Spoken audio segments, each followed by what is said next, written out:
जय हिंद दोस्तों। आज हम लोग पढ़ेंगे सामाजिक विज्ञान का जो चौथा नंबर चैप्टर बच गया था, लड़के एवं लड़कियों का एक साथ बड़ा होना, उसका क्वेश्चन आंसर। ठीक है, तो इधर हमारे पास समय का अभाव था, इसके कारण हम आपको वीडियो नहीं डाल पा रहे थे।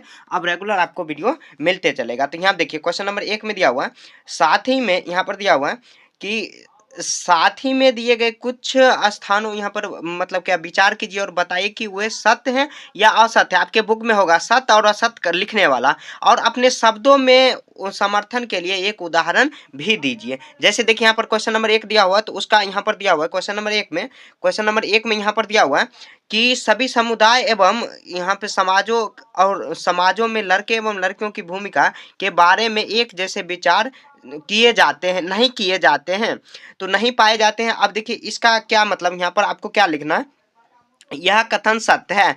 यहाँ पर हम लोग क्या लिखेंगे, यह कथन सत्य है। तो इसका क नंबर यहाँ पर लिखेंगे, यह कथन सत्य है, क्योंकि जिन समुदाय या समाजों में पढ़े लिखे लोगों की संख्या काफी कम है या समाज में रूढ़िवादी परंपरा से जकड़ा हुआ है, वे समाजों में लड़कों एवं लड़कियों की भूमिका के बारे में एक जैसे विचार नहीं पाए जाते। मतलब क्या, जैसे देखिए किसी किसी समाज में देखते होंगे कि मतलब किसी भी कास्ट या बिरादरी में देखते होंगे, समुदाय जो भी समाज है उसमें लोग अगर जहाँ कम पढ़ा है, मतलब कम पढ़े लिखे लोग हैं या ना के बराबर हैं, तो वहाँ पे लड़कियों के लिए अलग रूल रेगुलेशन, मतलब बहुत सारा चीज में रुकावट किया जाएगा, लड़कों के लिए अलग रुकावट किया जाएगा।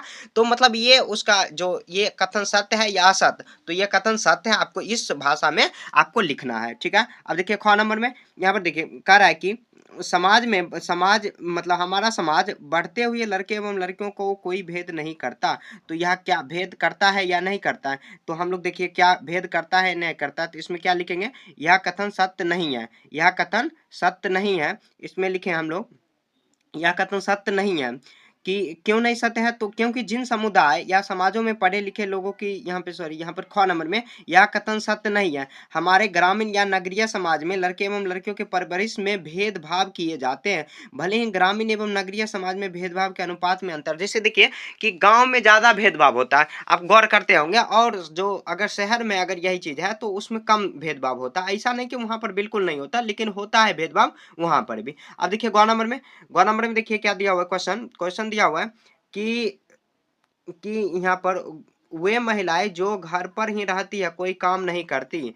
तो अब देखिए यहाँ पर, तो यह कथन सत्य नहीं है। यहाँ पर देखिए यह कथन सत्य नहीं है, क्योंकि जो महिलाएं घर पर रहती है वे घरेलू काम करती है, जैसे खाना बनाना, घर की सफाई करना, बच्चे की देखभाल आदि करना। तो ये सत्य है या असत्य है, यहाँ पर लिख देंगे। मतलब जो महिला, जैसे आपके ही माता जी अगर हाउस वाइफ आप बोलते होंगे कि घर का ही काम सिर्फ करती है, तो कोई काम के नहीं है, नहीं, उनका भी काम है घर में सफाई करना, और घर मतलब क्या बच्चे को देखभाल करना भी एक मतलब प्राथमिक काम उसको माना जाना चाहिए। ठीक है, तो अब देखिए अगला, यहाँ पर देखिए घ नंबर में महिलाओं को पुरुषों के काम के तुलना में कम मूल्यवान समझे जाते हैं। यहाँ देखिए घ नंबर में, तो यहाँ पर देखिए घ नंबर में क्या लिखेंगे, यह कथन सत्य है, मतलब सही है, सत्य वही लिख देना आपको, क्योंकि वे महिलाओं के घर को काम मतलब क्या करती है, पैसों में नहीं आका जाए। जैसे मैं आपकी माता जी अगर घर में आपको खाना बना के देती होगी शाम सुबह, तो उसको पैसे में आका नहीं जाता, और जो पैसे कमाते हैं उनको ज्यादा इज्जत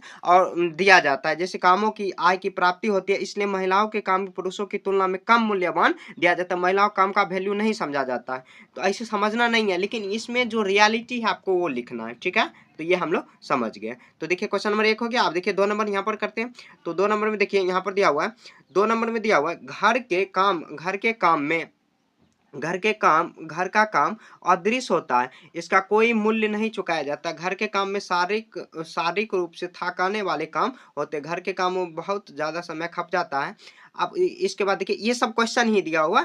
उसके बाद देखिए अपने शब्दों में लिखिए, अदृश्य होने एवं शारीरिक रूप से थकाने, खप जाने, मतलब समय खप जाने, वैसे वाक्यांश से आप क्या समझते हैं। आप अपने मतलब कि अपने घर के महिलाओं काम के आधार पर हर बात को एक उदाहरण देकर समझाइए। तो इसको हम लोग समझा देते हैं। यहाँ देखिए इसमें आंसर में आपको क्या लिखना है, जो इसका उत्तर है, देखिए काम का अदृश्य होने का मतलब क्या। जैसे देखिए काम का अदृश्य होना की मतलब क्या कई काम दिखाई नहीं देता, जैसे बच्चों का देखभाल करना, या जब बच्चा काफ़ी छोटा होता है तो हमेशा उसकी निगरानी रखना पड़ता है, और निगरानी निगरानी रखने के लिए कोई कार्य दिखाई नहीं, तो मतलब निगरानी जो रखने वाला कार्य होगा, मतलब किसी को दिखाई नहीं देगा कि ये भी आखिर काम ही हो रहा है। अब देखिए शारीरिक रूप से थकाने वाला काम, शारीरिक रूप से थकाने वाला काम का क्या मतलब हुआ, जैसे देखिए घरेलू काम, जैसे घर की सफाई, कपड़े की सफाई, खाना बनाना आदि कार्यों के लिए अत्यधिक श्रम की आवश्यकता होती है, इसलिए यह काम शरीर को थकाने वाले होते हैं, जो कि महिला ही हमारे घर में ये सब काम करते हैं। ठीक है, अब देखिए समय खप जाने वाला, यहाँ पर देखिए ख नंबर में, इस ख नंबर में नहीं, मतलब वो 3 जो शब्द दिया था उसको हम लोग डिटेल में एक्सप्लेन करेंगे। तो देखिए समय खप जाने वाले से अभिप्राय है कि घर के छोटे-छोटे काम इतने अधिक काम होते हैं कि जिन्हें करने में अधिकांश समय व्यतीत हो जाते हैं। देखते होंगे कि माताजी आपकी कि हमेशा बिजी ही रहती है, हर काम मतलब क्या घर का जितना भी जिम्मा है, छोटा से छोटा और बड़ा से बड़ा जो भी काम है, महिला ही मतलब घर का काम पूरा देखभाल करती है। तो यहाँ पे देखिए, यहाँ पर यहाँ कई घरों में काम नए-नए काम बढ़ जाते हैं, और जैसे मेहमान का आने का कार्य बढ़ना, जैसे मेहमान आए तो और भी उनको अलग से स्वागत किया जाएगा, उनके कमरे को साफ किया जाएगा, मतलब साफ या अच्छे से सजाया जाएगा, जो भी हो काम मतलब बढ़ जाता है। तो ये महिलाओं के मतलब सर पर ही ये काम चला जाता है। ठीक है, इसका मतलब पुरुषों पे ज़्यादा जो होगा इसका प्रभाव नहीं पड़ता, थोड़ा बहुत पड़ता है फिर भी। यहाँ देखिए, अब अगला क्वेश्चन बनाते हैं, ये सब आपको आंसर में लिखना है। ठीक है, ये देखिए मैंने जो आंसर यहाँ पर आपको तैयार किया, तो सिंपल से सिंपल लैंग्वेज में, जो कि आपको याद करने का भी जरूरत नहीं पड़े, आप 3 से 4 बार पढ़ लोगे, आराम से आपको याद हो जाएगा। ठीक है, यहाँ पर देखिए आगे, यहाँ पर देखिए, यहाँ पर 3 नंबर में ये देखिए जो सामाजिक विज्ञान हम लोग कर रहे हैं, उसका क्वेश्चन ही बहुत बड़ा है। क्वेश्चन अगर हम लोग आसानी से समझ जाए तो आप आंसर बहुत आसानी से उसको दे पाओगे। यहाँ देखिए, अब हम लोग यहाँ पर देखिए करें, ऐसे खिलौने, मतलब ऐसे विशेष खिलौनों की सूची बनाइए जिनके लड़के खेलते हैं, ऐसे विशेष खिलौने की सूची बनाए जिसमें केवल लड़कियां खेलती है।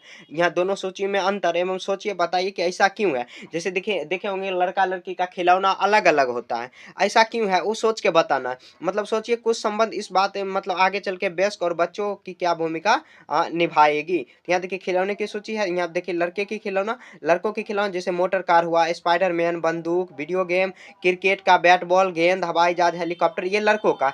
लड़की के लिए क्या है, देखिए यहाँ पर गुड़िया, छोटे छोटे बर्तन, जैसे यहाँ पे गुड़िया का ड्रेस। देखते होंगे किचन का जो सामान आजकल प्लास्टिक का जो बिकने लगा है, वो भी महिला मतलब महिला नहीं, छोटी बच्ची जो है लड़की वही यूज करती है, और लड़कों का खिलौना भी अलग रहता है। तो इस पे समाज पर क्या प्रभाव पड़ता है उसका देखिए आंसर हम लोग यहाँ पे नीचे में देते हैं। तो नीचे हम देखिए यहाँ पर आंसर इसका देते हैं, तो यहाँ पर थोड़ा सा हाँ यहाँ पर देखते हैं।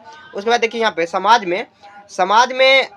में ऐसे लड़के युवा अवस्था में पहुंचते हैं तो वे काम को ज़्यादा पसंद करते हैं जो बचपन में खिलौने के रूप में खेला था। जैसे कि यहाँ पे देखिए सेना में भर्ती होना, पुलिस या पुलिस ऑफिसर बनना, गाड़ी चलाना आदि कामों में पसंद करते हैं। देखिए बचपन से ही हम लोगों का माइंड डिसाइड हो जाता है कि देखते होंगे कि इस बच्चे ये खेल में बहुत ज़्यादा रुचि ले रहा है, तो उसको बड़े होके वही काम में ज़्यादा मतलब उसी फील्ड में वो जाने के लिए ज़्यादा काबिल होगा। और देखिए आदि कार्यों पसंद करते हैं। लेकिन महिला देखिए, महिला को क्योंकि बचपन से वो बच्ची खेल रही है, गुड़िया से खेल रही है, छोटे छोटे किचन के सामान से खेल रही है, तो इसके विपरीत देखिए लड़कियां युवा अवस्था में, युवा अवस्था मतलब जब वो मतलब शादी हो जाएगा तो माँ बनेगी, उसके बाद वो युवा अवस्था मतलब उसी एज में, तो यहाँ देखिए घरेलू जिम्मेदार अवश्य निभाती है, मतलब निभाती है, क्योंकि बचपन से उसको माइंड में ये फीड कर ही दिया गया।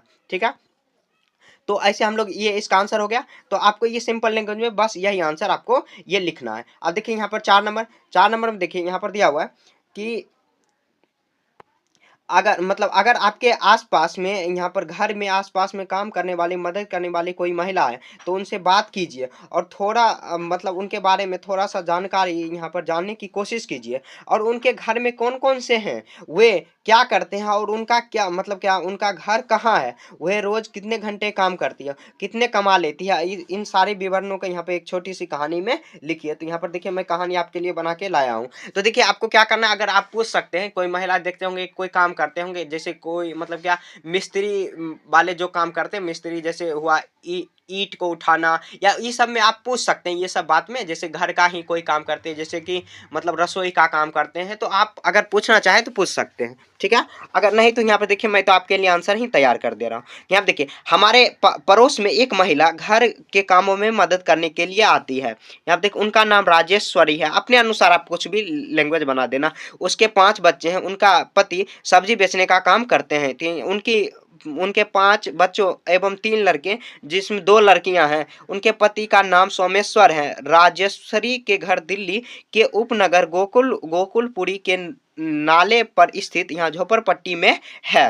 राजेश्वरी प्रतिदिन 16 घंटे काम करती है। मतलब राजेश्वरी कितना घंटे काम करती है, जिसमें 8 घंटे वो अपने घर का काम करती है और 8 घंटे दूसरे के घरों में जाकर काम करती है। जिसमें देखिए यहाँ पे करके 8 घंटे काम करने पर दूसरे के घर में 1800 रुपया उनको मिलता है। तो उसका यहाँ पति सब्जी बेचकर 3000 रुपया 3000 से 3500 रुपया कमा लेते हैं। तो उनके बारे में अपने इसी लैंग्वेज में आपको बना देना, ठीक है। तो देखिए यहाँ पर आप अपने अनुसार लिख सकते हो, ठीक है। सिंपल लैंग्वेज में आपको लिखना, इसमें रट्टा मारने की कोई जरूरत है नहीं। तो इसमें क्वेश्चन नंबर 1 से 4 तक जो कि यहाँ पर देखिए, और जो मतलब क्या चैप्टर के बीच में भी अगर क्वेश्चन है आप वो भी चाहते हो तो आप कमेंट करके बताओ, या सॉल्यूशन ही सिर्फ देखना आप वो भी कमेंट करके बताओ कि सर उसके बीच में जो क्वेश्चन है, बीच बीच में आप चैप्टर कभी पढ़े होंगे तो उसमें देखे होंगे कि बीच बीच में क्वेश्चन है, वो भी आप कहोगे तो भी मैं बताऊंगा, ठीक है। वो भी बनाना बहुत जरूरी है। ये यहाँ पर देखिए, ये तो अभ्यास वाला 1 से लेकर 4 तक ही क्वेश्चन है इसमें, तो 1 से 4 तक हम लोग इसमें पढ़ चुके हैं। कहीं भी आपको समझने में दिक्कत है तो आप कमेंट करके पूछ सकते हो। मिलेंगे नेक्स्ट चैप्टर में, तब तक के लिए जय हिंद